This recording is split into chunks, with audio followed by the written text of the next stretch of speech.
Charting Toward Intimacy covers mature topics. Listener discretion is advised.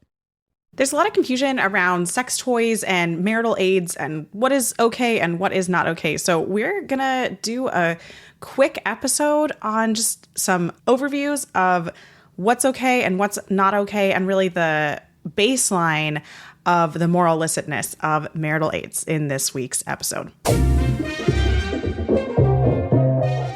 Welcome to Charting Toward Intimacy, the sex and intimacy podcast for Catholic women.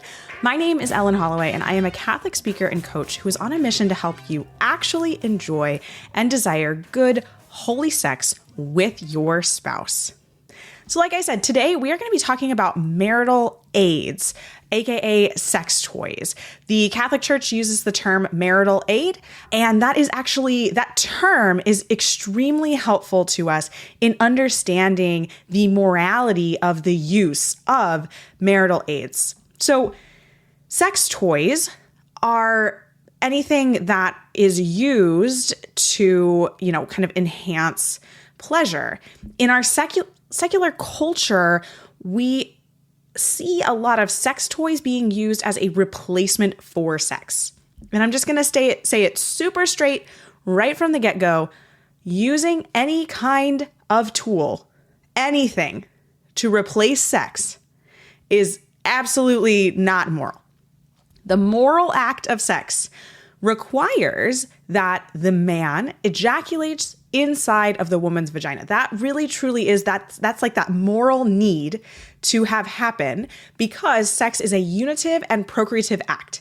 So we need to have that physical unity that exists when the man is inside the woman, and we need to have that procreative possibility, the ejaculation inside of the woman. Ejaculation cannot happen anywhere else outside of the woman.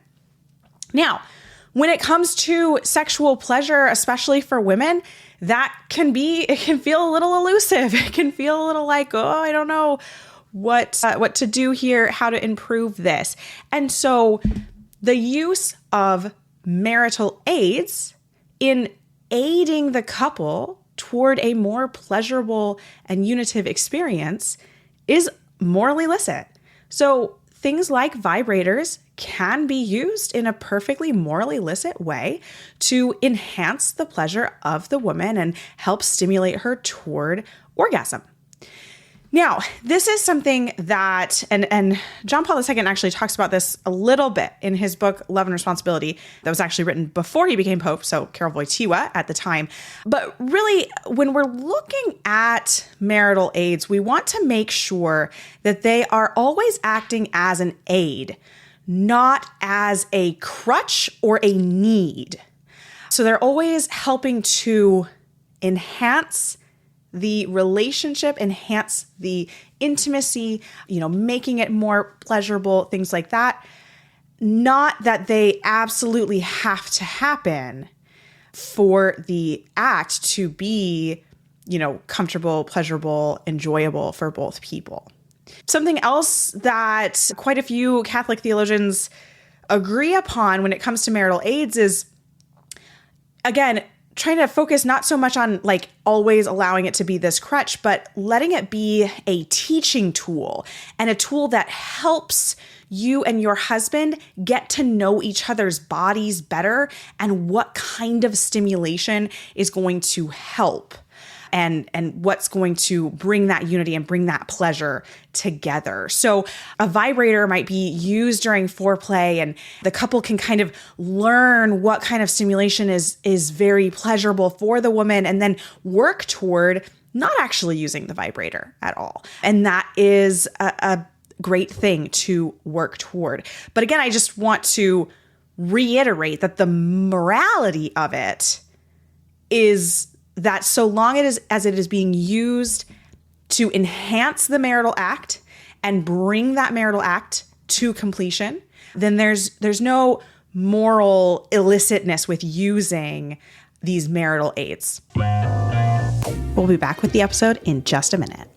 Thank you so much for being here and for being a listener of this podcast.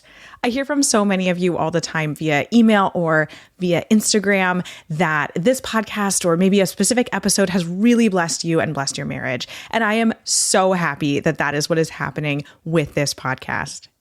I have a request for you. If you have enjoyed this podcast, please head over to iTunes and leave a review for this podcast. Those reviews help other people find this podcast and benefit from it as well. Ratings are great, but the reviews are absolute gold. So please, if you have a minute, head on over to Apple Podcasts and leave a review for Charting Toward Intimacy.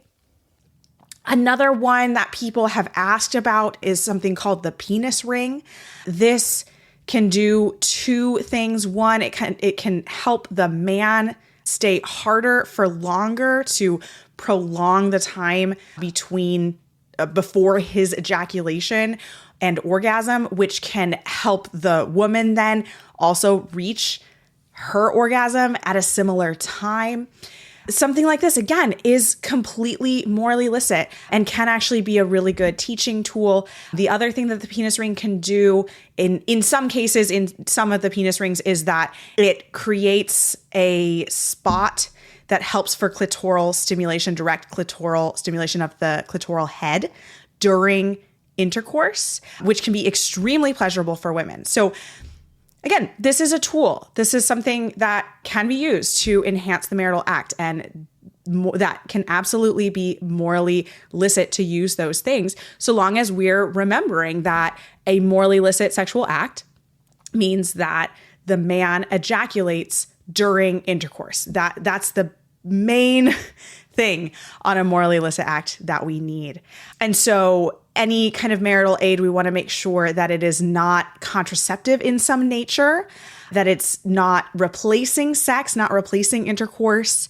And we want to make sure that it's not creating a situation where the man is going to ejaculate anywhere else than inside of the woman's vagina. So there's your quick kind of recap or intro to the use of marital aids and the moral licitness of that. If you have more questions, please feel free to reach out. I'm happy to do a follow-up on this episode to kind of explain more, answer more questions. So as always, you are welcome to reach out on Instagram, or my email is down in the show notes. Thanks so much for listening. If you are not already following us on Instagram, be sure to check us out at Charting Toward Intimacy.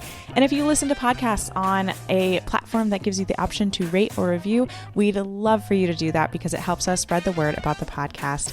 If you ever have questions, comments, or episode topic ideas, please reach out to us. We love to hear from you. You can reach out on Instagram or send us an email. Our email is in the show notes. Until next time.